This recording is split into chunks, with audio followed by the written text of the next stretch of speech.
أعوذ بالله من الشيطان الرجيم. بسم الله الرحمن الرحيم. قل لا أسألكم عليه أجرا إلا المودة في القربى.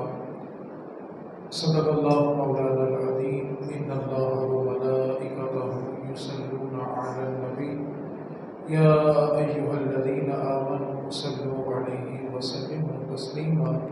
بلغ العلا بكماله كشف الدجى بجماله حسنت جميع خصاله. بلغ العلا بكماله كشف الدجى بجماله حسنت جميع خصاله. اللہ رب العزت جل جلالہ کا بے پناہ کرم اور احسان ہے کہ اس نے ہم سبھی کو اپنا اور اپنے محبوب بندوں کا ذکر خیر کرنے کی توفیق عطا فرمائی۔ اللہ تعالی ہم سبھی کا مل بیٹھنا اپنی بلند اور پاک بارگاہ میں قبول و منظور فرمائے، اور ان نشستوں کو قیامت والے دن ہم سب کے لیے ذریعہ نجات بنائے۔ نبی پاک صلی اللہ علیہ وسلم کے صحابہ نے ایک دن آپس میں یہ مشاورت کی کہ نبی پاک صلی اللہ علیہ وسلم کے گھر میں مہمانوں کا کثرت کے ساتھ آنا جانا ہے، اور نبی پاک صلی اللہ علیہ وسلم ہر مہمان کی مہمان نوازی بھی فرماتے ہیں، لیکن ظاہری طور پہ کوئی ذریعہ آمدن نہیں ہے، اور مہمان نوازی کرنے میں دقت محسوس ہوتی ہے، پریشانی ہوتی ہے۔ بعض اوقات اپنے گھر میں بھی کھانے کے لیے کچھ نہیں ہوتا، اور مہمانوں کی مہمان نوازی بھی کرنی ہوتی ہے۔ تو صحابہ نے آپس میں یہ مشاورت کی کہ ہم کچھ مال جمع کر کے نبی پاک صلی اللہ علیہ وسلم کی بارگاہ میں بطور تحفہ پیش کرتے ہیں، اور ساتھ عرض کرتے ہیں کہ یہ مال ہماری طرف سے آپ کے لیے تحفہ ہے، اور ہم ہر مہینے کچھ نہ کچھ مال آپس میں جمع کر کے آپ کو بطور تحفہ دیا کریں گے، اور آپ اس مال سے مہمانوں کی مہمان نوازی فرما لیا کریں۔ جب صحابہ کرام نے آپس میں مال جمع کر لیا تو دوسرا مسئلہ یہ درپیش ہوا کہ اب نبی پاک صلی اللہ علیہ وسلم کی بارگاہ میں جا کر یہ بات کون کرے گا کہ یہ مال ہم نے آپ کے لیے بطور تحفہ جمع کیا ہے۔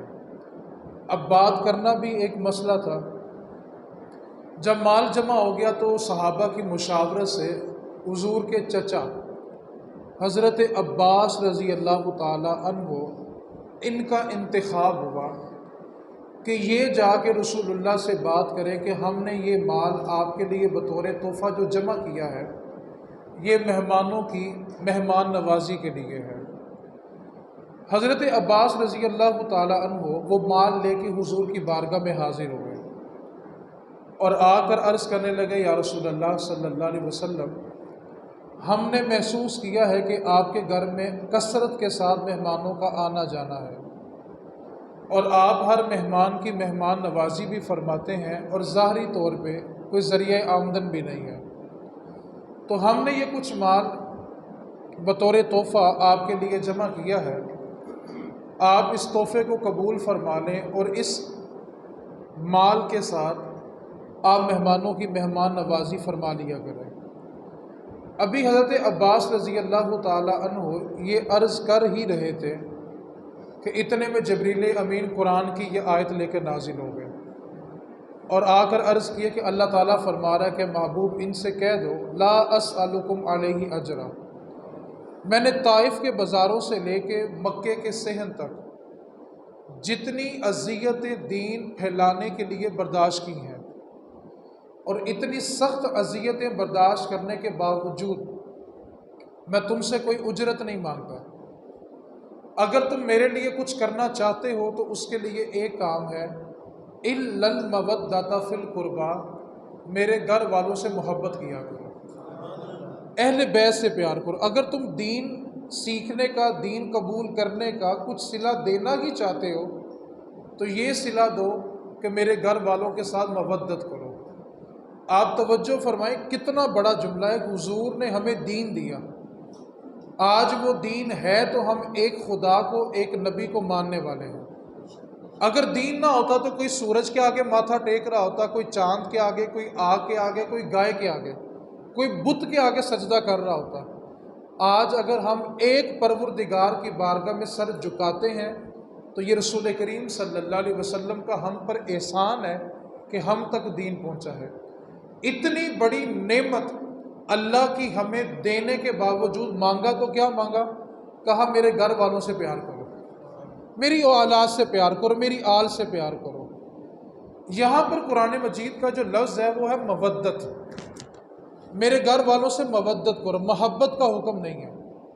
ایک محبت ہوتی ہے، ایک مودت، دونوں میں بہت زیادہ فرق ہے۔ کسی انسان سے جو محبت ہوتی ہے وہ کسی نہ کسی موڑ پہ جا کے نفرت میں بدل سکتی ہے، لیکن مودت یہ ہوتی ہے جو کبھی بھی نفرت میں تبدیل نہیں ہوتی۔ جیسے کوئی انسان کسی انسان سے بہت ٹوٹ کر چاہتا ہے، اس کو پیار کرتا ہے، لیکن زندگی نے کوئی انگڑائی ایسی لی، کوئی ماحول ایسا بن گیا کہ ان کی اتنی گہری محبت نفرت میں بدل گئی۔ یہ ممکن ہے، محبت ہو تو وہاں نفرت آ سکتی ہے، لیکن جہاں مودت ہوتی ہے وہاں نفرت نہیں آتی۔ اس کی مثال محدثین نے اور مفسرین نے لکھی ہے کہ جیسے مچھلی ہے، اس کو پانی کے ساتھ محبت نہیں ہے، اس کو پانی کے ساتھ مودت ہے۔ آپ دنیا کا مہنگے سے مہنگا مشروب لے لیں اور اس کے اندر مچھلی کو ڈال دیں، مچھلی پھر بھی مر جائے گی، وہ اپنے اس خاص قسم کے پانی میں رہے گی تو زندہ رہے گی۔ جیسے ہی مچھلی پانی سے جدا ہوتی ہے تو مر جاتی ہے۔ کیوں؟ مچھلی کو پانی کے ساتھ مودت ہے، محبت نہیں ہے۔ اور مودت کیا ہوتی ہے؟ جس کے بغیر زندگی ممکن ہی نہ ہو۔ اس لیے مچھلی کو پانی کے ساتھ مودت ہے، وہ پانی سے جدا ہوتی ہے تو مر جاتی ہے۔ اور اللہ رب العزت نے ہم سے جو اہل بیت کے لیے پیار مانگا ہے وہ محبت والا نہیں، مودت والا مانگا ہے کہ اگر تمہارے ہاتھوں سے دامن اہل بیت چھوٹ جائے تو مر جانا، تمہارا ان کے بغیر گزارا ہی نہیں ہے۔ آپ توجہ کریں کہ جب باپ دنیا سے جاتا ہے تو وہ اپنے بچوں کو بلاتا ہے اور بلا کے کہتا ہے یار میں یہ تمہارے لیے چھوڑ کے جا رہا ہوں، اس کو سنبھال کے رکھنا، سنبھال کے رکھو گے تو ساری زندگی سکون میں رہو گے۔ رسول کریم صلی اللہ علیہ وسلم سب سے عظیم اور بالا ہستی، جب آپ دنیا سے پردہ فرمانے لگے تو آپ نے صحابہ سے کیا کہا تھا کہ میں تمہارے اندر دو چیزیں چھوڑ کے جا رہا ہوں۔ اتنا عظیم فریضہ، دین کی تبلیغ کا اتنا عظیم فریضہ سر انجام دینے کے باوجود فرمایا کہ میں تمہارے اندر دو چیزیں چھوڑ کے جا رہا ہوں، اس کو مضبوطی سے تھام لینا، زندگی میں کبھی گمراہ نہیں ہوگے۔ فرمایا پہلی چیز وہ کتاب اللہ ہے، جب تک تم کتاب اللہ کو تھام کے رکھو گے کبھی گمراہ نہیں ہوگے۔ اور دوسری چیز فرمایا کہ وہ میری اہل بیت ہے، میری اولاد کا دامن تھام کے رکھنا، کبھی گمراہ نہیں ہوگے۔ اور رسول کریم صلی اللہ علیہ وسلم نے 3 مرتبہ یہ جملہ ارشاد فرمایا کہ میرے گھر والوں کے بارے میں اللہ سے ڈرتے رہنا۔ اور اگر آپ اس جملے کی گہرائی کو سمجھیں، بعض اوقات ہم کسی جھگڑے میں صلح کروانے کے لیے بیٹھے تو ہم بھلا کیا کہتے ہیں، چل یار تو میری خاطر اس کو معاف کر دیں، اور اگلا بندہ ہمارا برم رکھتا ہے، ہماری عزت رکھتا ہے، کہتا ہے یار میں تیرے منہ نے معاف کیتا، تو ہم بڑا اس میں فخر محسوس کرتے ہیں کہ یار اس نے میری لاج مجمع میں رکھی ہے اور میری خاطر اس نے معاملے کو سلجھا دیا۔ اب رسول کریم صلی اللہ علیہ وسلم کا جملہ سنیں، رسول کریم سے والہانہ عشق، اور رسول کریم کیا فرما رہے ہیں؟ فرمایا میری خاطر میری اولاد سے پیار کرو، میرے لیے میری اولاد سے پیار کر لو۔ یار ہم کسی پہ کتنا احسان کریں تو ہم کیا کہتے ہیں، تو میری خاطر ادن انج کر لیں۔ اور رسول کریم ہمیں خدا ملا کے، آج اگر آپ کے ہاتھوں میں قرآن ہے تو آپ کے پاس کیا ثبوت ہے کہ یہ قرآن ہے؟ تو آپ کے پاس ایک ثبوت ہے کہ ہمیں رسول اللہ نے بتایا یہ قرآن ہے۔ آپ ایک خدا کو مانتے ہیں تو آپ کے پاس کیا ثبوت ہے کہ خدا ایک ہے؟ تو آپ کے پاس ثبوت یہ ہے کہ ہم نے زبان مصطفیٰ سے بذریعہ صحابہ سنا کہ خدا ایک ہے۔ یار ہمیں قرآن دیا تو زبان مصطفیٰ نے، ہمیں خدا دیا تو زبان مصطفیٰ نے۔ یار جس نے ہمیں خدا کا پتہ دیا وہ رسول کریم فرما رہے ہیں میری خاطر میری اولاد سے پیار کرو، میری خاطر میری اولاد کے دامن کو تھام کے رکھو۔ آج جو بندہ یہ کہے نا کہ یار قرآن میں ہے تو بتاؤ حدیث کو چھوڑو، میں ایک توجہ طلب جملہ آپ کو دینے لگا ہوں، بالخصوص جو بچے اسکول کالج یونیورسٹی جاتے ہیں وہ اس بات کو توجہ سے سمجھیں۔ کہتے ہیں دیکھیں جی قرآن میں ہے تو بتائیں، حدیث کو چھوڑیں آپ۔ جبریل امین قرآن کی جو پہلی وحی لے کے آئے، نبی پاک صلی اللہ علیہ وسلم نے وہ وحی سنی، جبریل امین سے وصول کی اور آپ صحابہ کے درمیان آئے۔ اب آپ نے توجہ سے میری بات کو سمجھنا ہے، اگر آپ اس نقطے کو سمجھ لیں گے نا تو پھر شاید آپ کے دل میں نبی پاک کی محبت اور بڑھ جائے۔ اس جملے میں توجہ سے سمجھنا ہے، حدیث کسے کہتے ہیں؟ نبی پاک نے جو کہا، نبی پاک نے جو کیا، یا نبی پاک نے جو کرنے کا حکم دیا اس کو حدیث کہتے ہیں۔ نبی پاک کی زبان سے جو بھی نکلے وہ کیا ہوتی ہے؟ حدیث۔ اتنی بات سمجھ آ گئی؟ اب آپ نے اس جملے کو یاد رکھنا، نبی پاک کی زبان سے جو بھی نکلے وہ کیا ہوتی ہے؟ حدیث ہوتی ہے۔ اب نبی پاک صلی اللہ علیہ وسلم جب قرآن کی وحی لے کے آئے، آ کر صحابہ سے سامنے بیٹھے، قرآن کیا ہے جو کلام کس کا ہے؟ اللہ کا، اور حدیث کیا ہے جو کلام ہے رسول اللہ کا۔ اب اس جملے کو آپ نے توجہ سے اپنے عقیدے میں بٹھانا ہے۔ نبی پاک صلی اللہ علیہ وسلم نے آ کر یہ فرمایا ھذا قرآن، کیا کہا؟ آگے پڑھا اقرأ بسم ربک الذی خلق، قرآن کی آیت بعد میں پڑھی، پہلے کیا کہا؟ ھذا، یہ اللہ کا قرآن ہے، اللہ کا کلام ہے۔ اب یہ جو لفظ ہے ھذا قرآن، یہ قرآن ہے؟ نبی پاک نے کہا یہ قرآن ہے، یہ جو لفظ ہے ھذا قرآن، یہ قرآن ہے؟ نہیں، یہ کیا ہے؟ حدیث ہے، کیونکہ نبی پاک فرما رہے ہیں نا یہ قرآن ہے۔ قرآن کی آیت تو آگے شروع ہو رہی ہے، اقرأ بسم ربک الذی خلق، قرآن تو حضور نے بعد میں پڑھا، پہلے کیا فرمایا؟ ھذا، یہ قرآن ہے۔ یہ جو جملہ حضور نے ادا کیا یہ کیا ہے؟ حدیث۔ آگے کہا اقرأ بسم ربک الذی خلق۔ اب کوئی شخص یہ کہے کہ اقرأ بسم ربک الذی خلق کو تو مانوں گا، پہلے وہ پچھلے جملے پہ غور کرے، ھذا قرآن، یہ جملہ تو رسول اللہ کا ہے، رسول اللہ نے کہا تو قرآن بنا ہے، ورنہ تمہارے پاس کیا دلیل ہے کہ یہ قرآن ہے؟ تو آپ کو کہنا پڑے گا کہ حدیث اتنی مضبوط ہے کہ نبی پاک کہتے گئے یہ قرآن ہے، ہم مانتے گئے یہ قرآن ہے۔ حدیث چھوڑ کے آپ قرآن کو کیسے مان سکتے ہیں؟ حدیث مانو گے تو قرآن مانو گے نا۔ اگر آپ کو جی ہم حدیث کو نہیں مانتے تو قرآن کیسے مانو گے؟ قرآن بھی تو حضور کے ذریعے آگے پہنچا ہے نا۔ اور دوسری بات، اللہ ایک ہے، ہم ایک خدا کو ماننے والے ہیں، اور یہ بھی ہمارے اوپر جو سب سے بڑا احسان ہے رسول کریم کا کہ ہمیں ایک خدا کے در پہ پہنچا دیا۔ آج آپ دیکھیں کہ لوگ کس طرح، کوئی سورج کے آگے ماتھا ٹیکا ہے، کوئی چاند کے آگے، کوئی بت پرستی کر رہا ہے، کوئی آگ کی پرست کر رہا ہے، کوئی گائے کے آگے ماتھا ٹیکے ہوئے ہیں۔ آج ہم ایک خدا کو ماننے والے ہیں، تو یہ پتہ ہمیں در مصطفیٰ سے ملا ہے۔ کوئی یہ کہے کہ میں در مصطفیٰ کو چھوڑ کے خدا کو مان لوں گا، ایسا نہیں ہو سکتا۔ آدم علیہ السلام سے لے کے عیسیٰ علیہ السلام تک جتنے بھی انبیاء اور رسول دنیا میں تشریف لائے، سب سے جب ان کی امت نے پوچھا نا خدا ہے، تو سب نے کہا ہاں ہمیں جبریل نے بتایا خدا ہے۔ آدم علیہ السلام سے لے کے عیسیٰ تک سب نے ایک جواب دیا، ہاں خدا ہے۔ امت نے پوچھا آپ کو کیسے پتہ چلا؟ تو سب نبیوں نے ایک جواب دیا، ہاں ہمیں جبریل نے بتایا کہ خدا ہے۔ لیکن جب میرے رسول کریم سے پوچھا گیا نا بتائیں خدا ہے، آپ نے فرمایا ہاں خدا ہے۔ تو آپ سے پوچھا گیا کہ آپ کو کیسے پتہ چلا کہ خدا ہے؟ سب نبیوں نے کہا ہمیں جبریل نے بتایا ہے۔ اور جب میرے حضور سے پوچھا گیا آپ کے پاس کیا دلیل ہے کہ خدا ہے؟ فرمایا مجھے جبریل نے نہیں بتایا، میں سر کی آنکھوں سے دیکھ کے واقعی خدا موجود ہے۔ سب کہتے رہے،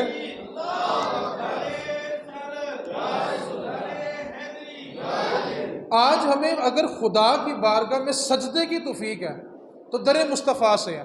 یہ جو سیڑھیاں ہوتی ہیں اس کو کہتے ہیں زینہ۔ تو ایک شاعر نے ایک جملے کے اندر سارا فلسفہ سمجھا دیا، اس نے کہا کوئی چھت پہ چڑھ سکتا نہیں زینہ چھوڑ کے، کوئی چھت پہ چڑھ سکتا نہیں زینہ چھوڑ کے، اور کوئی خدا کو پا سکتا نہیں مدینہ چھوڑ کے۔ اگر تمہیں خدا کا پتہ چاہیے تو در مصطفیٰ پہ آنا پڑے گا۔ یار آج لوگ قرآن اور خدا کو ماننے کے باوجود اہل بیت کے بارے شک میں پڑ جائیں تو میرے نبی پاک میں میری خاطر پیار کر لو۔ تمہیں میں کہہ رہا ہوں کہ میری خاطر میری اولاد سے پیار کرو۔ حضرت حذیفہ بن یمان رضی اللہ تعالیٰ عنہ اپنے گھر سے مغرب کی نماز پڑھنے کے لیے رسول کریم کی بارگاہ میں آنے لگے تو والدہ نے کہا حذیفہ کدھر جا رہے ہو؟ عرض کی اماں جی مغرب کی نماز پڑھنے کے لیے مسجد نبوی میں حضور کے پاس جا رہا ہوں۔ تو ماں کہنے لگی حذیفہ اگر نبی پاک سے ملاقات ہو جائے نا تو اپنی ماں کی بخشش کی دعا کرا کے آنا۔ حضور سے کہنا کہ حذیفہ کی ماں کی بخشش ہو جائے، یہ دعا کر دے۔ دیکھیں صحابہ کا عقیدہ کیا تھا کہ حضور کے ہاتھ اٹھ جائیں تو خالی لوٹا نہیں کرتے، اور میرا تو اس بارے میں اپنا ذاتی عقیدہ دعا، حضور کی دعا کے بارے میں، ہم جب دعا کے لیے ہاتھ اٹھاتے ہیں نا تو ہماری دعا قبول ہونے کے لیے اوپر جاتی ہے۔ یہ میرا عقیدہ ہے، ہم دعا کے لیے ہاتھ اٹھائیں تو ہماری دعا قبول ہونے کے لیے اوپر جاتی ہے، اور جب میرے حضور دعا کے لیے ہاتھ اٹھایا کرتے تھے تو قبولیت نیچے آیا کرتے تھے کہ جاؤ حضور کی دعا کو لے کے آؤ۔ اللہ قبولیت کو زمین پہ بھیج دیتا تھا کہ جاؤ میرے حضور نے ہاتھ اٹھائے ہیں، قبولیت کا صحرا سجاؤ اور حضور کی دعا لے کے آؤ۔ حذیفہ بن یمان سے ان کی والدہ نے کہا کہ اگر نبی پاک سے ملاقات ہو جائے نا تو اپنی ماں کی بخشش کی دعا کرانا۔ حذیفہ کہتے ہیں میں نے اپنی اماں سے وعدہ کیا کہ میں دعا کرا کے لوٹوں گا۔ کہتے ہیں میں نے مغرب کی نماز حضور کے پیچھے پڑھی تو حضور کہیں جلدی میں تھے، کوئی مہمان آئے ہوئے تھے تو حضور فرض پڑھا کے اپنے گھر چلے گئے اور عشاء کی اذان تک دوبارہ تشریف نہیں لائے۔ اتنے میں مؤذن نے عشاء کی اذان دی، حضور پھر حجرے سے باہر تشریف لائے، اور جیسے ہی عشاء کی نماز پڑھائی، فرض پڑھائے، پھر فوراً گھر کی طرف چل دیے۔ اب حذیفہ بن یمان کہتے ہیں کہ میں مغرب سے پہلے کا بیٹھا ہوا تھا کہ حضور سے ملاقات ہو، کیونکہ ماں سے تو وعدہ کر کے آیا ہوں کہ آپ کی بخشش کی دعا کراؤں گا تو واپس آؤں گا، اور حضور نے یہاں پر قیام ہی نہیں فرمایا، جیسے ہی فرض پڑھے ہیں اور حضور حجرے کی طرف چلے گئے ہیں۔ اب جب نبی پاک صلی اللہ علیہ وسلم نے عشاء کے فرض پڑھائے، حضور چلے تو حذیفہ بن یمان کہتے ہیں میں حضور کے پیچھے پیچھے چلا۔ اب حضور آگے آگے چل رہے ہیں، اندھیری رات ہے، میں حضور کے پیچھے ہوں۔ حضور نے مڑ کے پیچھے نہیں دیکھا، آگے چلتے چلتے ارشاد فرمایا میرے پیچھے کون ہے؟ حذیفہ ہے۔ میرے پیچھے کون ہے؟ حذیفہ ہے۔ حذیفہ کہتے ہیں نعم، میں نے عرض کی جی ہاں آقا میں حذیفہ ہوں۔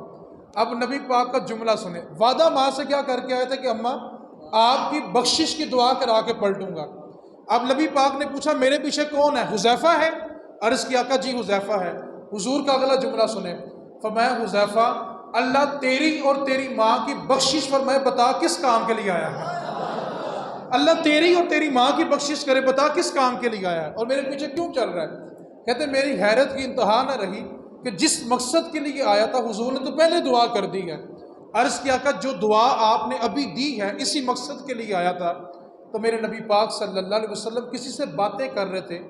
حذیفہ بن یمان کہتے ہیں حضور کسی سے نہ بات کر رہے تھے، میں نے بڑا غور و فکر کیا لیکن نظر کوئی نہیں آیا کہ حضور کس سے باتیں کر رہے ہیں۔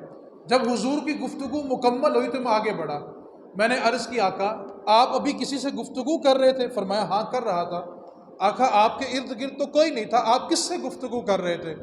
تو میرے نبی پاک صلی اللہ علیہ وسلم نے فرمایا ابھی ابھی آسمان سے ایک فرشتہ اترا تھا اور وہ آج سے پہلے کبھی زمین پر نہیں اترا، اور وہ ایک بڑی عظیم خوشخبری لے کے آیا تھا اور میں اس فرشتے سے گفتگو کر رہا تھا۔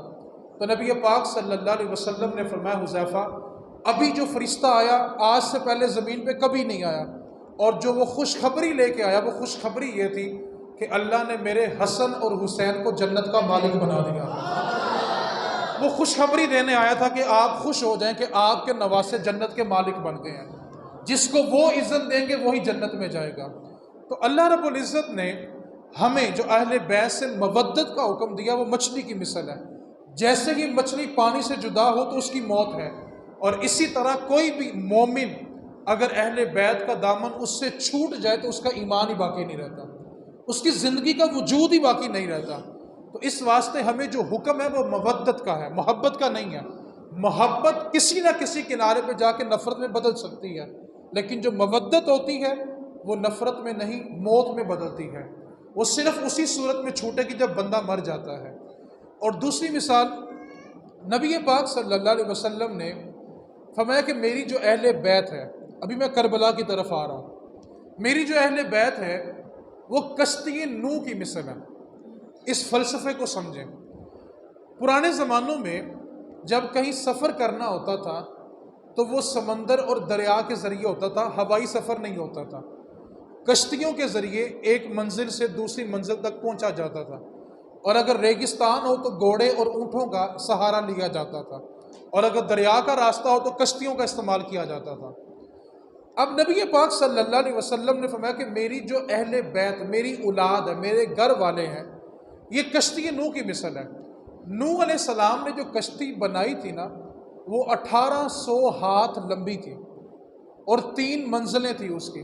ایک منزل پہ درندے جو تھے، جو چیر پھاڑ کرنے والے درندے تھے وہ تھے، دوسری منزل پہ دوسرے جانور اور پرندے تھے، اور تیسری منزل پہ انسان تھے۔ اور جو جانور اور انسان اس کشتی میں سوار ہو گیا تھا نا، وہ بچ گیا تھا۔ اس کے بعد طوفان نوح اتنا سخت تھا کہ کعبہ اللہ، یہ جو کعبہ ہم دیکھ رہے ہیں نا، یہ طوفان نوح کے بعد دوبارہ زمین پہ لایا گیا ہے۔ جب طوفان نوح آیا تھا پوری زمین کو برابر کر دیا گیا تھا، حتیٰ کہ کعبہ اللہ کو بھی آسمانوں کی طرف اٹھا لیا گیا تھا، کعبہ بھی زمین پہ باقی نہیں تھا۔ اور یہ جو آج ہم کعبہ دیکھتے ہیں نا، آدم علیہ السلام سے لے کے آج تک یہ 10ویں بار تعمیر ہوا ہے۔ یہ جو نقشہ آج ہمارے سامنے موجود ہے، یہ وہ بنیادیں ہیں جو بنیادیں ابراہیم، اسماعیل اور اس کے بعد میرے رسول اللہ نے رکھی ہیں۔ آج اس میں تبدیلی ہوتی رہی لیکن بنیادیں وہی رہی ہیں، یعنی بنیاد وہی تھی، عمارت میں تبدیلی ہوتی رہی۔ آج یہ جو کعبے کا دروازہ ہم دیکھتے ہیں، یہ ابھی کا نہیں ہے، یہ بہت مرتبہ تبدیل ہوا ہے، اور رسول کریم کے زمانے کے اندر ایسا دروازہ نہیں ہوتا تھا۔ اب نوح علیہ السلام کے زمانے میں جو طوفان تھا وہ اتنا سخت تھا کہ کعبہ اللہ کو بھی زمین سے اٹھا لیا گیا، زمین کو بالکل برابر کر دیا گیا۔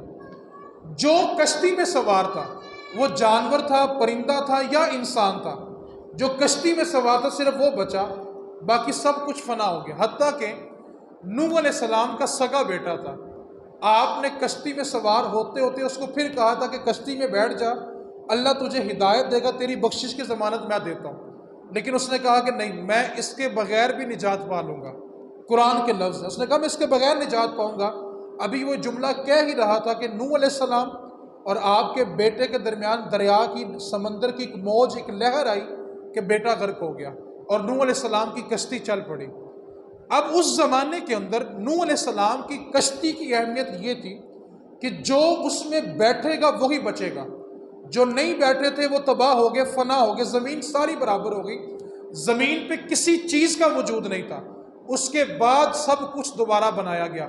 جو ایک ایک جوڑا نوح علیہ السلام کے ساتھ بچا تھا، اس سے آگے جانوروں، پرندوں اور انسانوں کی نسل چلی، اس کے سوا کچھ نہیں تھا۔ اب نبی پاک صلی اللہ علیہ وسلم نے فرمایا کہ میری جو اہل بیت ہے وہ کشتی نوح کی مثل ہے، جو اس میں سوار ہوگا وہی نجات پائے گا۔ اب دریا میں، سمندر میں سفر کرنے کا اصول یہ ہوتا ہے کہ ایک بندہ کشتی میں بیٹھ گیا ہے، اب اس کو کیسے پتا چلے گا کہ میں نے جانا کس طرف ہے؟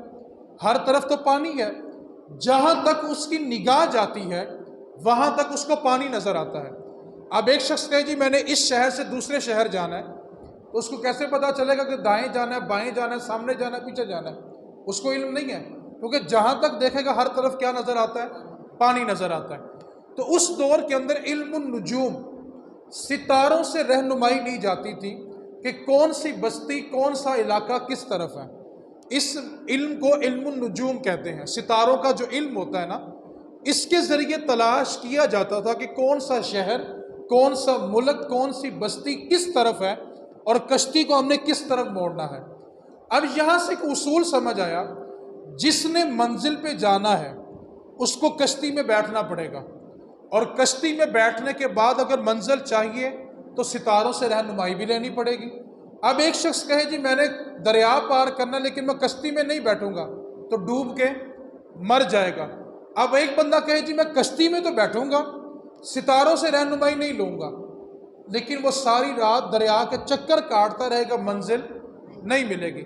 تو یہ بات سمجھ آئی کہ جس کو منزل چاہیے نا اس کو کشتی میں بیٹھنا پڑے گا، اور بیٹھنے کے بعد ستاروں سے رہنمائی بھی لینی پڑے گی، پھر ہی اس کو منزل ملے گی۔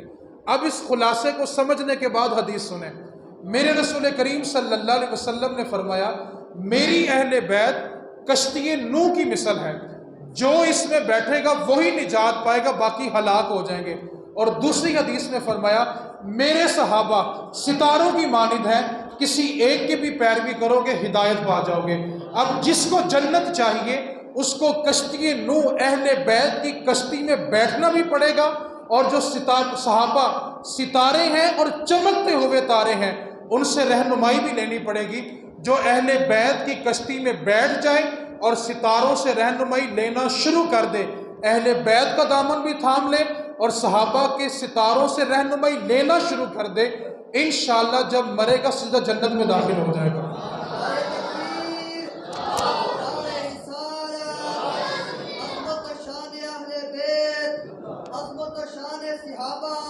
تو منزل کے لیے کیا ہے؟ کشتی میں بیٹھنا بھی پڑے گا اور ستاروں سے رہنمائی بھی۔ اگر کوئی بندہ کہے میں کشتی میں نہیں بیٹھوں گا تو ڈوب کے مرے گا، اور بیٹھ جائے تو کہے میں ستاروں کو نہیں مانتا، تو ساری زندگی دریا میں چکر کاٹتا رہے گا منزل۔ تو جس کو منزل چاہیے کشتی میں بیٹھنا بھی پڑے گا اور ستاروں سے رہنمائی بھی لینی پڑے گی۔ اور میرے رسول کریم کا فرمان ہے ایک بندہ بالغ ہونے کے بعد سے لے کے مرتے دن تک ایک نماز بھی قضا نہ کرے، جب سے بالغ ہوا اور جس دن مرا ایک نماز نہیں چھوڑی، ہر سال حج بھی کیا، ہر سال اس نے زکوٰۃ بھی ادا کی، اور جس وقت مرا اس کی حالت یہ تھی کہ ایک ہاتھ میں کعبے کا غلاف تھا اور ایک ہاتھ میں کعبے کا دروازہ ہے، اس حالت میں اس کی روح نکلے۔ ساری زندگی نماز نہیں چھوڑی، حج نہیں چھوڑا، زکوٰۃ نہیں چھوڑی، مرا تو کیسے؟ کعبۃ اللہ، صحن ہے بیت اللہ کا، ایک ہاتھ میں غلاف ہے، ایک ہاتھ میں کعبے کی دہلیز ہے، اس حال میں مرے۔ تو میرے نبی پاک نے فرمایا اگر اس کے دل میں میری اولاد کے لیے بغض ہے، مرے گا سیدھا جہنم میں جا کے گرے گا۔ آج لوگوں کو عبادتوں میں مان ہو گیا۔ ایک بات کو یاد رکھیں، قیامت والے دن جس کو بھی جنت ملے گی وہ اللہ کی رحمت سے ملے گی، عبادت پہ نہیں ملے گی۔ یہ غلط گمان ہو گیا کہ ہم نے ساری نمازیں پڑھی ہیں، وہ بے نیاز ذات ہے، چاہے تو سجدہ ایک قبول کر لے، اور اتنی بے نیاز ذات ہے چاہے تو ساری زندگی کی نمازیں منہ پہ مار دے۔ جنت عملوں پہ نہیں ملنی، جنت اس کی رحمت سے ملنی ہے۔ حدیث پاک ہے بنی اسرائیل کا ایک بندہ 700 سال اس نے اللہ کی عبادت کی۔ میرے نبی نے فرمایا جب قیامت والا دن ہوگا نا اس کے نامہ اعمال کو تولا جائے گا، 700 سال اس نے سجدہ کیا، اللہ اس کے جب نامہ اعمال کو تول لے گا فرشتوں کو حکم ہوگا فرشتوں اس کو جنت میں لے جاؤ۔ جب فرشتے اس کو جنت میں لے کے جا رہے ہوں گے نا تو اس کی زبان سے ایک جملہ نکلے گا، مجھے تو جنت ملنی ہی ملنی تھی، 700 سال سجدہ جو کیا ہے۔ رب فرمائے گا فرشتے اس کو واپس لے کے آؤ۔ دوبارہ اس کو میزان پہ کھڑا کیا جائے گا اور اس کی 700 سال کی عبادت کو رکھا جائے گا، اور رب فرمائے گا فرشتوں اس کی ایک آنکھ نکالو اور دوسرے پلڑے میں وہ آنکھ رکھو جو میں نے اس کو دی تھی۔ اب وہ وزن ہوگا، ایک آنکھ اللہ کی اتنی بڑی نعمت ہوگی کہ 700 سال کی عبادت کم پڑ جائے گی۔ رب فرمائے گا فرشتوں اس کو اٹھاؤ جہنم میں پھینک دو۔ اب فرشتے اس کو گھسیٹ کے جہنم میں لے کے جا رہے ہوں گے، وہ پلٹ کہے گا مالکا غلطی ہو گئی، اللہ مجھ سے غلطی ہو گئی۔ رب اس کو دوبارہ پھر میزان پہ بلائے گا اور فرمائے گا سن، تجھے جو میں نے پہلے جنت دی تھی نا وہ تیرے سجدوں سے نہیں تھی، وہ تیرے رب کی رحمت سے ملی تھی، وہ میری رحمت تھی تو تیرے سجدے قبول ہوئے۔ آج لوگ سجدوں میں رب تلاش کر رہے ہیں۔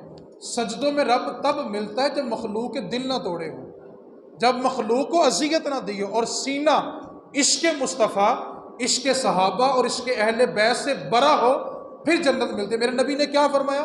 ساری زندگی نماز ایک نہیں چھوڑی، حج نہیں چھوڑا، زکوٰۃ نہیں چھوڑی، مرا تو ایک ہاتھ میں غلاف ایک ہاتھ میں کعبے کی دہلیز، لیکن دل میں بغض اہل بیت ہے، مرے گا سیدھا جہنم میں جائے گا۔ اگلے الفاظ اسی حدیث کے سنیں۔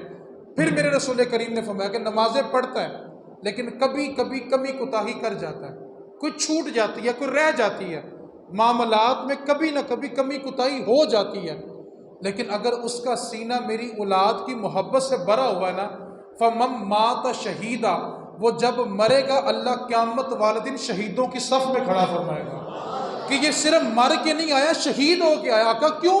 فرمایا اس کا سینہ میری اولاد کی محبت سے بھرا ہوا تھا۔ تو اہل بیت کی محبت میں مرنے والا قیامت والے شہیدوں کی صف میں کھڑا ہوگا۔ تو یہ میں نے صرف ایک نقشہ بیان کیا۔ آخری بات جس کی طرف میں آپ کو لے کے جانا چاہتا ہوں، کربلا کیا ہے؟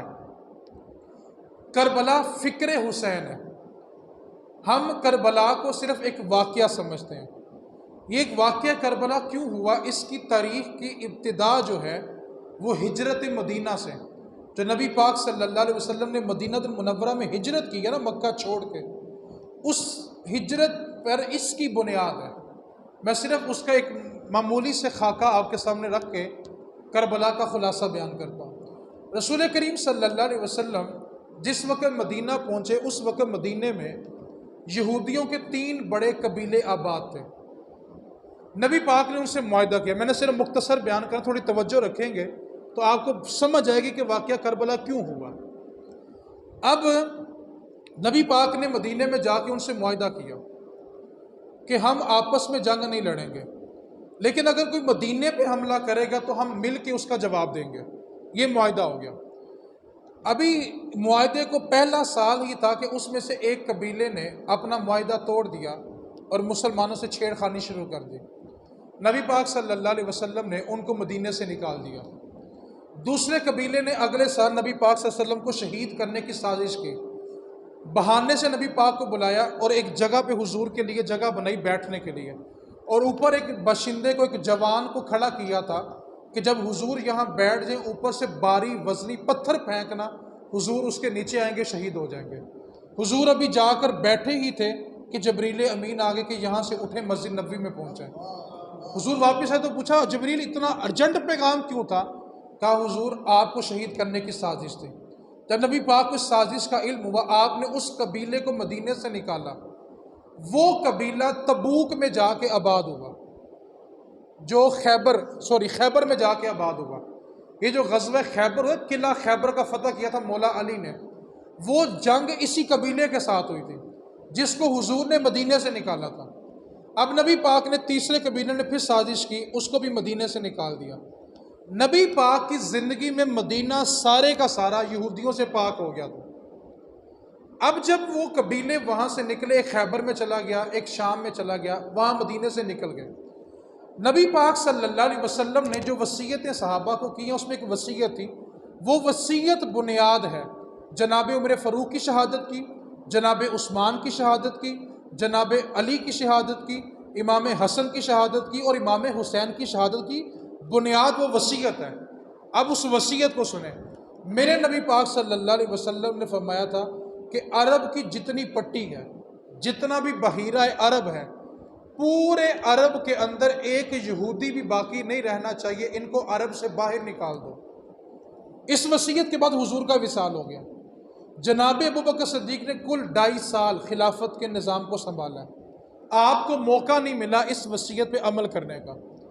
آپ کے بعد جناب عمر فاروق کا زمانہ آیا تو جناب عمر فاروق نے اس وصیت پر عمل کیا، اور جتنی عرب کی پٹی تھی نا، پورے عرب سے جہاں جہاں عرب پھیلا ہوا تھا، سب یہودیوں کو وہاں سے نکال دیا۔ اب پورے عرب میں کوئی یہودی نہیں تھا۔ یہ بنیادی وجہ بنی، یہودی جو تھے مسلمانوں کے خون کے پیاسے ہو گئے، اور اسی بنیاد پر انہوں نے جناب عمر فاروق کو شہید کیا۔ یہودیوں نے، وہ جو مجوسی تھا ابو لولو فیروز، وہ یہودی تھا، انہوں نے بدلہ لیا۔ بڑی تفصیل داستان ہے، اس نے پہلے دھمکی دی آگے، پھر جناب عمر فاروق کو شہید کیا، وہ ایک الگ عنوان ہے۔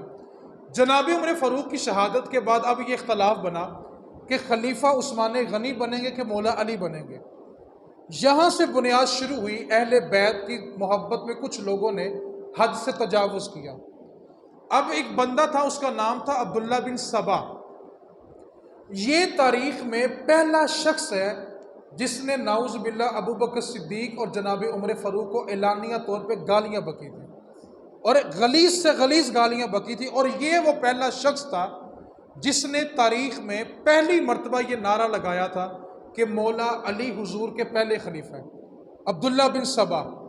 اس کی یہ کوشش تھی، یہ جناب عثمان کے پاس آتا تو ان کے پاس بیٹھ کے ان کی بات کرتا، مولا علی کے پاس آتا تو ان سے ان کی بات کرتا۔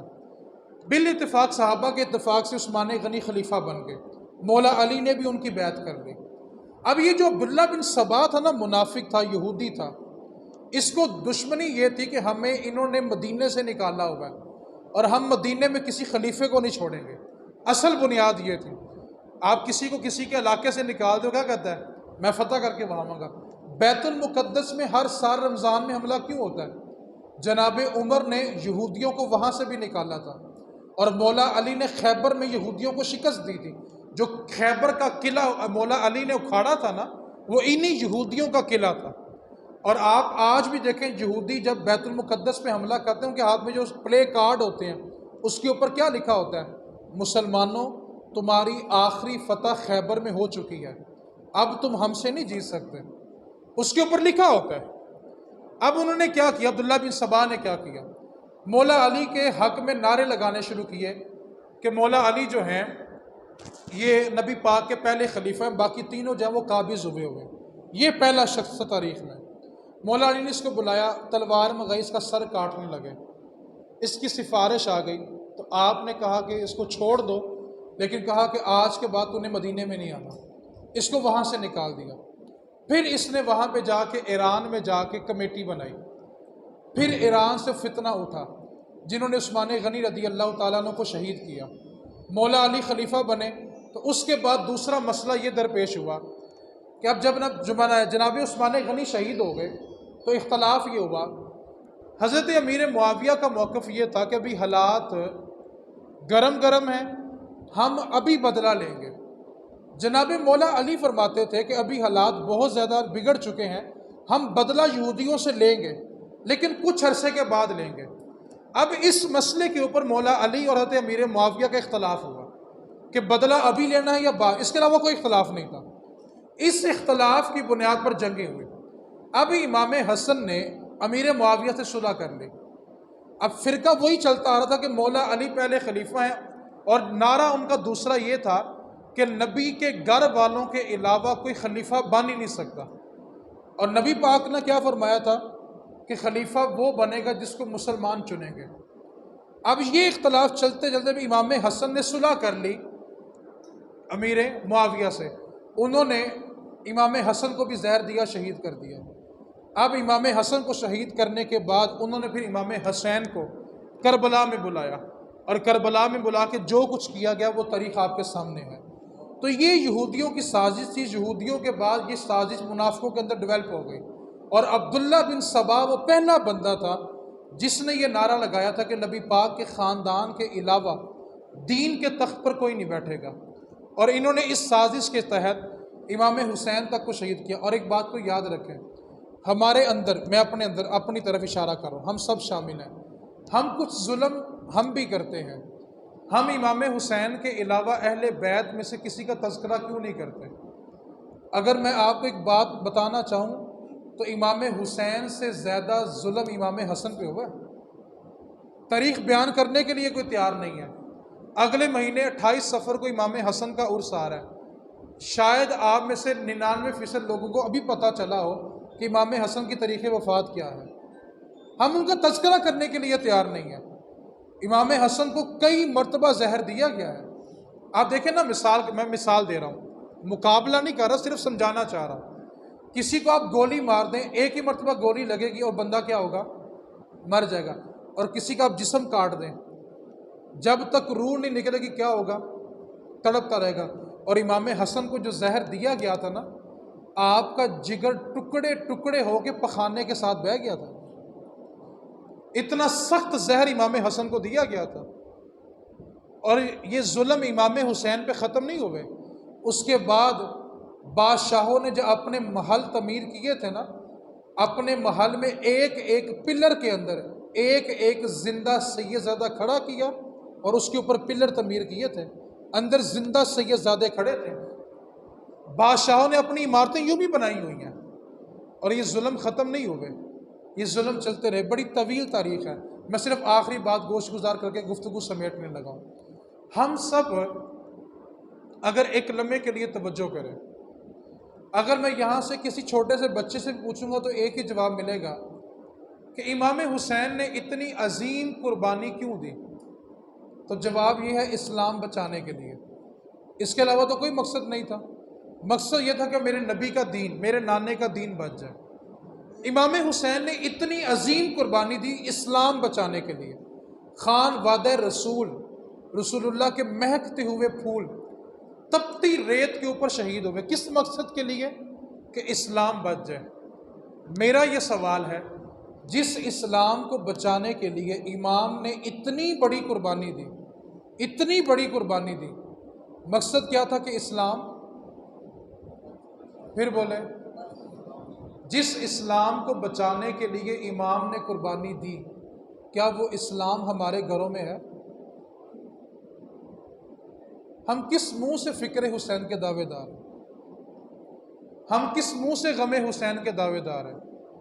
امام حسین نے قربانی ہماری دیگوں کے لیے، شربت کی سبیلوں کے لیے دی تھی، اسلام بچایا تھا نا۔ کیا آج وہ اسلام ہمارے گھروں میں ہے؟ اگر نہیں ہے تو ایک بات کو یاد رکھیں، شربت کی سبیل لگانے سے کچھ نہیں ہوگا۔ امام حسین کا جب سر تن سے جدا کیا گیا، آپ کس حالت میں تھے؟ پھر بولیں، ہمارے گھروں میں سجدے موجود ہیں؟ ہم کس منہ سے کربلا کی یاد مناتے ہیں؟ اگر ہمارے گھر والے ہی سجدہ نہ کریں تو ہم کس منہ سے امام حسین سے پیار کا دعوے دار ہیں؟ تپتی دھوپ میں شربت کی سبیل پہ جوان کھڑے ہوتے ہیں، ہر بندے کو روک کے پانی پلا رہے ہیں، بڑا بڑا کارنامہ ہے، بڑا ثواب ہے۔ جہاں سبیل لگی ہے پیچھے ہی مسجد ہے، جو 10 محرم کو بھی 5 نمازیں پوری نہ پڑھے، سبیل لگانے سے امام حسین خوش ہو جائیں گے؟ جو 10 محرم کو بھی اپنے گھر میں اسلام کو نافذ نہ کرے۔ ہم میں سے ہر شخص بھلا کیا چاہتا ہے؟ ہمارے ملک میں اسلام ہونا چاہیے۔ ہم ملک میں نافذ نہیں کر سکتے، خواہش ہے لیکن وہ اداروں کا کام ہے۔ ہم چاہتے ہیں کہ پورے ملک میں اسلام ہو، لیکن ہم نافذ، جس 4 دیواری میں آپ اور میں رہتے ہیں، ہمارا اس پہ اختیار ہے؟ کیا ہم نے اس 4 دیواری میں اسلام نافذ کیا؟ خواہش ہے کہ پورے ملک میں اسلام ہو۔ جو 4 دیواری میں زیر کفالت ہمارے لوگ پلتے ہیں، کیا ہم نے ان پہ اسلام نافذ کیا؟ ہم اپنی ذات کو دیکھیں، جس ذات پر ہمارا مکمل اختیار ہے، ہم نے اپنی ذات پر اسلام نافذ کیا؟ جب ہماری ذات پر اسلام نہیں، ہمارے بچوں پہ اسلام نہیں، ہمارے گھر میں اسلام نہیں، تو ہم کربلا والوں کی یاد منا کے ہم کہتے ہیں ہم اسلام نافذ کریں گے۔ اسی اسلام کو بچانے کے لیے امام نے قربانی دی تھی، اور اگر آپ اس قربانی کی قدر کرنا چاہتے ہیں تو اپنی ذات سے لے کے اپنے گھر کی 4 دیواری میں اسلام نافذ کریں۔ جو حاجی تیل مہندی پہ بیٹیوں کو ناچتا ہوا دیکھیں اور پھر 10 محرم کو دیگیں بانٹیں، وہ امام حسین کا غدار ہے۔ اور کیوں غدار میں نے کہا ہے، میں آگے وجہ بیان کرنے لگا ہوں۔ امام حسین نے 4 وجہ سے یزید کی بیعت نہیں کی تھی۔ کربلا بلا کیا ہے؟ لوگ اپنا سر بچانے کے لیے ہاتھوں میں ہاتھ دے دیتے ہیں، انگوٹھا لگا دیتے ہیں۔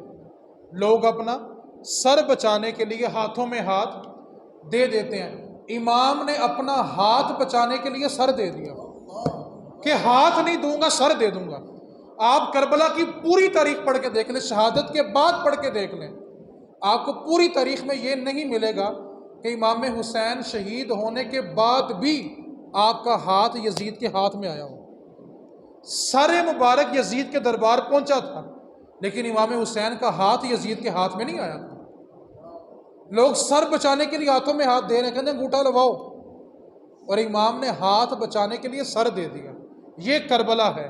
اور سر کیوں دیا؟ 4 باتیں ہیں، توجہ سے سن لیں۔ پہلی بات، آپ سے کہا گیا کہ یزید کی بیعت کرے، فرمایا نہیں، 4 باتیں ہیں اس لیے میں یزید کی بیعت نہیں کر رہا۔ نمبر 1، میں نے یزید کو مدینے میں نمازیں قضا کرتے ہوئے دیکھا ہے، اور بے نمازی وقت کا حاکم ہو، حسین کے ہوتے ہوئے ایسا نہیں ہو سکتا۔ دوسری وجہ، میں نے یزید کو شراب کے نشے میں گھومتے دیکھا ہے، شرابی حاکم ہو، حسین کے ہوتے ہوئے ایسا نہیں ہوگا۔ تیسری بات، میں نے اس کو رنڈیوں کے ناچ نچاتے ہوئے دیکھا، میں نے اس کو مجرے کرواتے ہوئے دیکھا ہے، اور میرے نبی کے دین کے تخت پر ایسا مجرے کروانے والا بیٹھے، حسین کے ہوتے ہوئے نہیں ہوگا۔ چوتھی بات، فرمایا یہ اللہ کے حلال کو حرام اور حرام کو حلال کرتا ہے، اور میرے ہوتے ہوئے ایسا ہو وَأَنَا أَحَقُّ مَنْ غَيَّرَ، میں سب سے زیادہ حق رکھتا ہوں کہ میں اس کو بدلوں۔ یہ امام حسین کے خطبے کے الفاظ ہیں، وَأَنَا أَحَقُّ مَنْ غَيَّرَ، میں سب سے زیادہ حقدار ہوں کہ اس ظالم کا مقابلہ کروں۔ اب میرا سوال ہے، ہمارے علاقے میں بڑا سا فلیکس لگاؤ کسی ایم این اے کا، ایم پی اے کا، وزیر کا، مشیر کا، سینیٹر کا، پتہ ہو کہ اس کے ڈیرے پہ جب بھی خوشی ہوتی ہے وہ شراب اور رقص کے بغیر نہیں ہوتی، اور اگر اس کے سپورٹروں میں ہماری تصویر لگی ہوئی ہے نا تو مہربانی کریں، شربت لگانے کی کوئی ضرورت نہیں ہے، مہربانی کریں، گھر میں ختم پاک کے لیے دیگ پکانے کی کوئی حاجت نہیں ہے۔ ہم امام حسین کو ایک دیگ میں تول لیں؟ کربلا فکر حسین کا نام ہے۔ وہ فکر کیا تھی کہ سر دے دوں گا لیکن ظالم کی حمایت نہیں کروں گا، سر دے دوں گا، شرابی، زانی اور بے نمازی کو وقت کا حاکم نہیں بننے دوں گا۔ یہ فکر حسین تھی، یہ فکر دی، یہ نظریہ دیا، یہ سوچ دی تھی۔ آج وہ فکر کہاں پہ ہے؟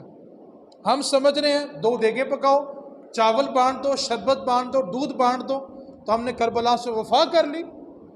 یہ غداری ہماری طرف سے ہو رہی ہے۔ اگر وفا کرنی ہے تو سب سے پہلا کام کیا کرنا ہے؟ زندگی میں وعدہ کریں کبھی بھی ظالم کی حمایت نہیں کریں گے۔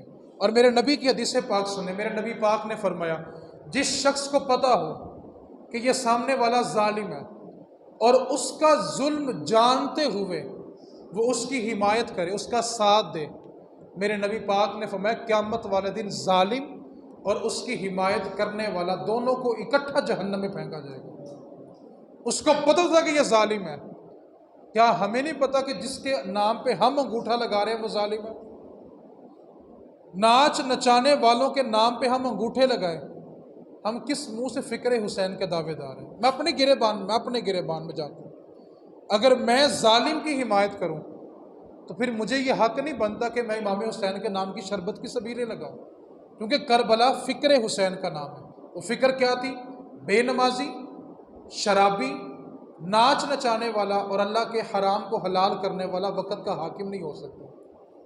اور اگر شادی کے موقع پہ حاجی صاحب بھی اپنے داماد کو سونے کی انگوٹھی پہنا رہے ہوں اور پھر یہ کہیں کوئی بات نہیں، رسم و رواج ہی ہے، اللہ کے حرام کو حلال نہ کرو یار، یہ فکر حسین ہے۔ اور اگر ہمارے بچے نماز نہ پڑھیں اور 10 محرم کو غسل کر کے شربت کی سبیل پہ سارا دن کھڑے رہیں اور سجدہ ایک نہ کریں تو کیا کربلا والوں سے یہ وفا ہے؟ آپ نے اس جملے کو بس دل میں جگہ دینی ہے، امام نے اتنی بڑی قربانی کیوں دی تھی؟ پھر بولیں ہمارے گھروں میں اسلام بچ گیا؟ اور اگر ہمارے گھروں میں اسلام نہیں بچا نا تو مجھے اپنے گریبان میں اترنا چاہیے، مجھے اپنا محاسبہ خود کرنا چاہیے، فکر حسین سے مجھے بغاوت نہیں کرنی چاہیے۔ اسلام زندہ ہوتا ہے ہر کربلا کے، دلیل سننی ہے؟ آج آپ کو پوری دنیا میں یزید نامی بندہ نہیں ملے گا لیکن ہر گلی میں حسین ضرور ملے گا۔ جو زندہ رہے ان کا نام ہی نہیں ہے اور جو مٹ گئے آج دنیا میں پرچم انہی کا لہرا رہا ہے۔ دلیل کیا ہے؟ یزید کے ایک روایت کے مطابق 14 اور ایک روایت میں 15 بیٹے تھے اور 5 بیٹیاں تھیں۔ یزید کے 20 بچے تھے۔ آپ پوری تاریخ پڑھ کے دیکھ لیں، کسی بھی مکتوب فکر کی تاریخ پڑھ کے دیکھ لیں، یزید کے 20 بچے تھے اور 20 بچوں میں سے آگے کسی کی اولاد ہی نہیں ہوئی، 20 کے 20 بے نسل ہو کے مرے۔ کیوں؟ اس نے مقابلہ حسین سے نہیں مصطفیٰ سے کیا تھا، اور مصطفیٰ کے بارے میں کیا ہے؟ ان شانیہ کا هو الابتر۔ جب حضور کے تینوں صاحبزادوں کا انتقال ہو گیا تو کافروں نے کیا کہا تھا؟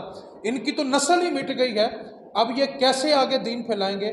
تو اللہ نے کہا تھا محبوب تو نے گھبرانا نہیں ہے، انا اعطیناک الکوثر، میں نے تجھے کوثر بھی دی ہے، فصلی لربک وانحر ان شانیک هو الابتر۔ محبوب تم نے گھبرانا نہیں ہے، یہ کہتے ہیں کہ تیری نسل مٹ گئی ہے، ان شانیک هو الابتر، اے محبوب تیرا دشمن بے نسل ہو کے مرے گا۔ یزید کے 20 بچے تھے اور ایک سے بھی نسل نہیں چلی، اور جس کا ایک بچہ تھا زین العابدین، ایک بچہ تھا، قیامت تک تمہیں پوری دنیا کے اندر مصطفیٰ کا خون نظر آتا رہے گا۔ جو 20 چھوڑ کے مرا اس کا آگے ایک نہیں چلا، اور جس کا بچہ ہی ایک تھا، اور قیامت تک وہ نسل چلتی رہے گی۔ اور میرے رسول کریم کا فرمان ہے قیامت والے دن میدان محشر کے اندر سب کے خاندان اور نسب ٹوٹ جائیں گے۔ آج آپ کسی بھی برادری سے ہیں، قیامت والے دن ہماری برادری باقی نہیں ہوگی، کوئی جٹ ہے، کوئی میاں، کوئی رانا، راجپوت ہے، قیامت والے دن میدان محشر میں کسی کی برادری باقی نہیں ہوگی۔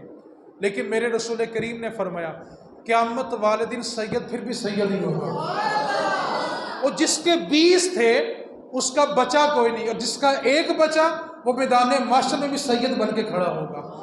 ایک بات بس آخری نصیحت کر رہا ہوں محرم الحرام کے حوالے سے، آپ کو میری نصیحت ہے، آپ کے مقابلے میں دنیا کے کسی معاملے میں اگر آپ کے سامنے سید کھڑا ہو تو اپنا حق چھوڑ دینا، صرف اس سوچ کے ساتھ کہ اس کی رگوں میں دوڑنے والا خون میرے رسول اللہ کا خون ہے۔ عراق کے اندر ابن جوزی نے لکھا ہے، عراق کے اندر ایک سید زادی تھی، سیدہ زہرا پاک کی اولاد تھی، اور اس کی رگوں میں دوڑنے والا خون میرے رسول اللہ کا خون تھا۔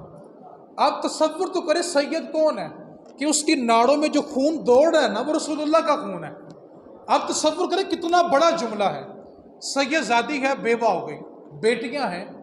کسی نے کہا کہ عراق کے اندر ایک سخی بندہ ہے، مسلمان ہے، اور ایک مجوسی ہے، یہودی ہے، وہ بھی بندہ سخی ہے، یہ دو بندے ہیں، ان کے پاس کچھ امداد کے لیے چلی جاؤ تو تمہارا کوئی نہ کوئی سبب بن جائے گا۔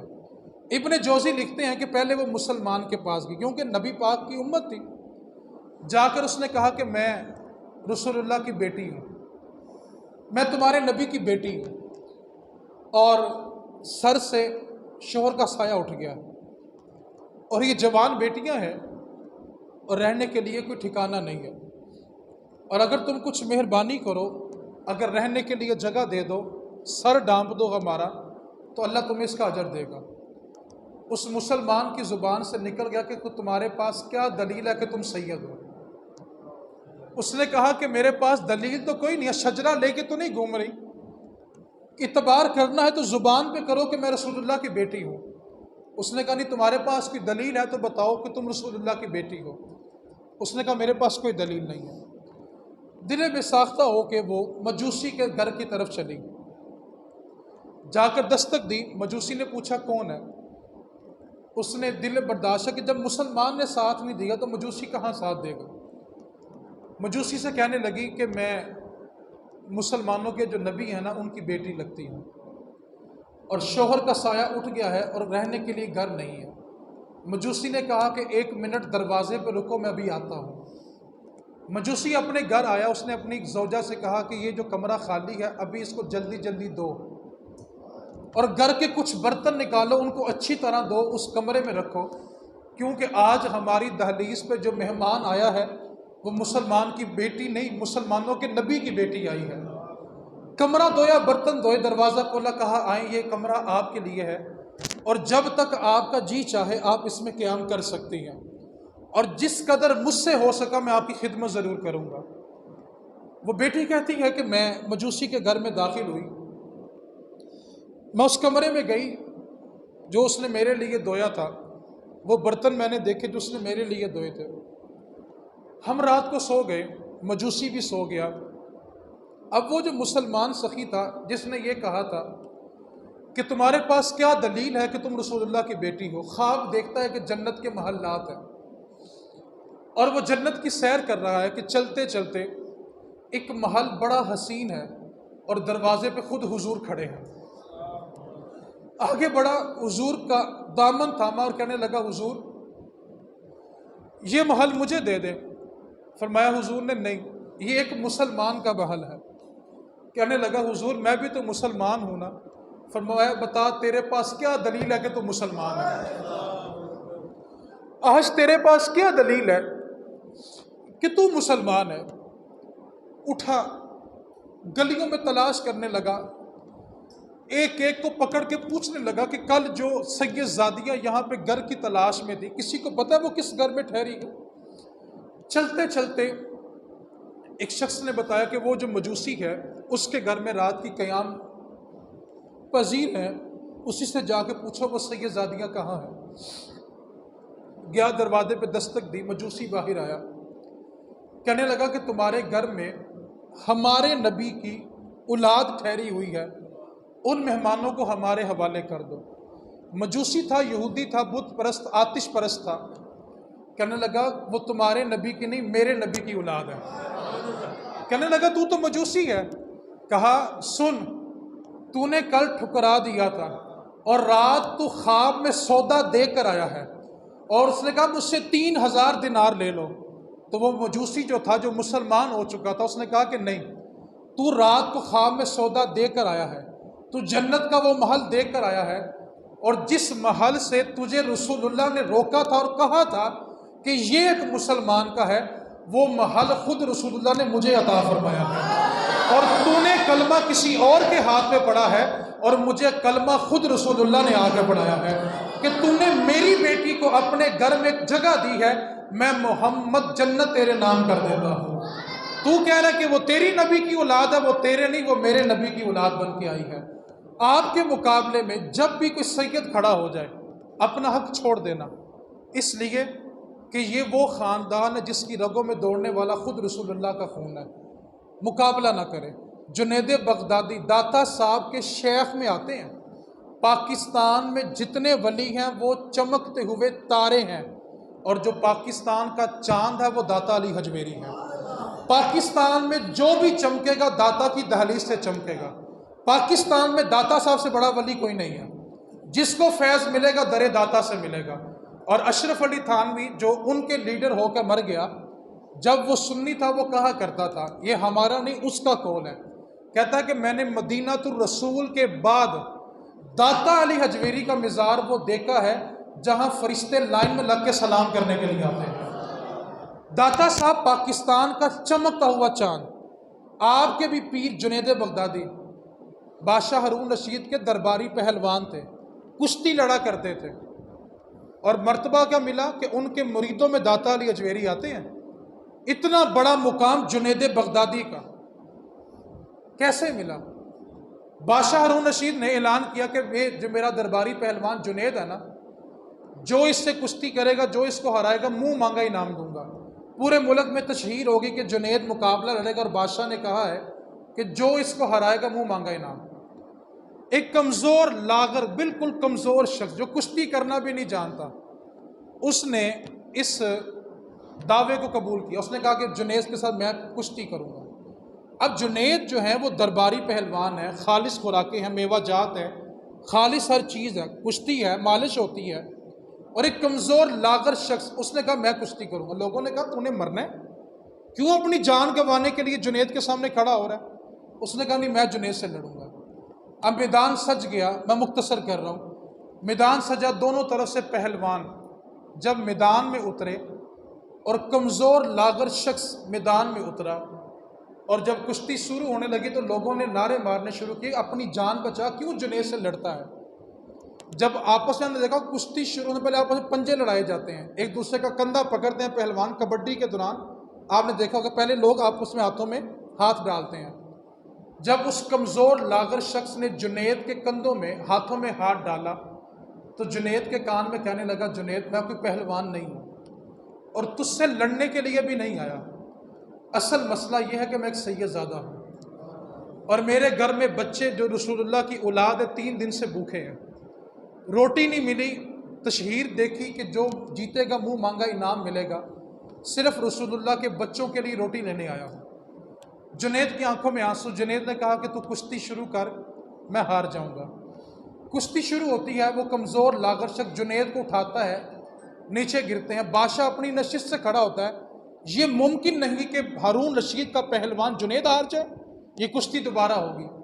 دوبارہ ہوتی ہے، وہ کمزور شخص سید پھر کہتا ہے کہ میں رسول اللہ کا بیٹا ہوں، اور رسول اللہ کے بیٹے گھر میں بھوکے ہیں، ان کے لیے روٹی لینے آئے۔ جنید پھر ہارتا ہے، تیسری مرتبہ بھی ہارتا ہے۔ جب ہار گئے، کشتی ہار گئے، اس سید زادے کو منہ مانگا انعام مل گیا۔ جنید کو دربار سے نکال دیا گیا کہ تو نے پورے ملک کے سامنے بادشاہ کی ناک کٹوا دی۔ ایک کمزور شخص، ایک لاغر شخص جو کشتی کرنا بھی نہیں جانتا تو اس سے ہار گیا، تو نے تو ناک کٹوا دی ہے۔ گھر آئے تو بیوی نے تانا دیا کہ تو نے سارے محلے کی عورتوں کے سامنے آج میری ناک کٹوائی کہ تیرا شوق اتنا بڑا پہلوان تھا، ایک کمزور شخص سے ہار گیا۔ آپ نے بستر اٹھایا، کندھے پہ رکھا، جنگل کی طرف چلے گئے، جا کر اللہ کی بارگاہ میں سجدہ کیا، روتے روتے سو گئے۔ خواب کے اندر میرے حضور خود تشریف لائے، فرمایا جنید آج تو نے میرے ایک بیٹے کی عزت رکھی ہے، میں دنیا میں تجھے ایسا مرتبہ دوں گا قیامت تک تیرا نام باقی رہے گا۔ پھر ایسی ریاضت کی کہ جنید بغدادی کہلائے اور آپ کے مریدوں میں داتا علی حجویری بھی کہلائے۔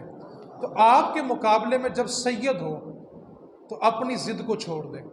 میرے نبی پاک کا فرمان ہے جو بندہ حق پہ ہونے کے باوجود جھگڑا چھوڑ دے، حق پر بھی ہے جھگڑا چھوڑ دے، میرے نبی پاک نے ضمانت دیا۔ اگر آپ اس جملے کو حدیث کو سمجھ لینا بہت سارے جھگڑے ختم ہو جائیں گے۔ میرے نبی پاک نے فرمایا جو حق پہ ہونے کے باوجود جھگڑا چھوڑ دے، میں محمد جنت میں اس کو ایک گھر کی ضمانت دیتا ہوں، میں اس کو جنت میں گھر لے کے دوں گا۔ اور میرے نبی پاک نے ایک ہی حج فرمایا ہے، حج کا موقع ہے، حضور خطبہ دے رہے ہیں، ایک صحابی باغ تھے، واقعہ ایک صحابی تھا، احرام باندھا ہوا ہے، بیت اللہ کی طرف آ رہا تھا، زبان پہ تھا لبیک اللہم لبیک، اونٹ سے گرا ہے، گردن کی ہڈی ٹوٹی ہے، حاجی مر گیا ہے۔ میرے نبی پاک نے کہ اس کو احرام میں کفن دو اور دفن کر دو۔ دفن کر دیا گیا۔ اس کے بعد حضور نے فرمایا کہ اس کی زبان پہ تھا لبیک اللہم لبیک، اس حالت میں مرا۔ تو میرے نبی پاک نے فرمایا قیامت والے دن جب اس کی قبر کھلے گی نا، تو جب اس کو قبر سے نکالا جائے گا تو اس کی زبان پہ ہوگا لبیک اللہم لبیک۔ آگے میرے حضور نے فرمایا جو جس حالت میں مرتا ہے، جو جس حالت میں مرتا ہے قیامت والے دن اسی حالت میں اٹھایا جائے گا۔ اگر کوئی شخص ناپاکی کی حالت میں مر گیا، زنا کرتے مر جائے، شراب پیتے مر جائے، میرے نبی نے فرمایا جو جس حالت میں مرے گا قیامت والے دن اسی حالت میں اٹھایا جائے گا۔ جو حاجی لبیک کہتا ہوا مرا، قیامت والے دن جب اس کی قبر کھولے گی تو زبان پہ ہوگا لبیک اللہم۔ اب تصور کرو حسین نے سر سجدے میں دیا ہے، اور جب حسین کو سجدے سے اٹھایا جائے گا، آپ تصور کریں جب حسین کی قبر کھولے جائے گی تو سر سجدے سے اٹھایا جائے گا۔ ایسا کیوں ہوا؟ میں کہتا ہوں کہ نانے نے نواسے کے لیے ایک سجدہ طویل کیا تھا، پھر نواسے نے ایسا سجدہ کیا کہ قیامت آئے گی تو حسین سجدے سے سر اٹھائے گا۔ حسین نے قیامت تک کے لیے سجدہ کیا۔ افضل ہے کل جہاں سے گھرانہ حسین کا، افضل ہے کل جہاں سے گھرانہ حسین کا، نبیوں کا تاجدار ہے نانا حسین کا۔ افضل ہے کل جہاں سے گھرانہ حسین کا، نبیوں کا تاجدار ہے نانا حسین کا۔ ایک پل کی تھی، بس ایک پل کی تھی حکومت یزید کی، بس ایک پل کی تھی حکومت یزید کی، صدیاں حسین کی زمانہ حسین کا، زمانے حسین کے۔ آج بھی پرچم حسین کا لہرا رہا ہے، جو کٹ گئے وہ سر بلند ہو گئے، اور جو زندہ رہے ان کی نسلیں بھی باقی نہیں رہی۔ تو فکر حسین یہ ہے کہ ظالم کی حمایت نہیں کریں گے، اور کربلا یہ ہے لوگ سر بچانے کے لیے ہاتھوں میں ہاتھ دے رہے ہیں، اور حسین نے ہاتھ بچانے کے لیے اپنا سر دے دیا۔ اللہ کریم ہم سب کو فکر حسین پر عمل کی توفیق عطا فرمائے۔ وما علینا الا البلاغ المبین۔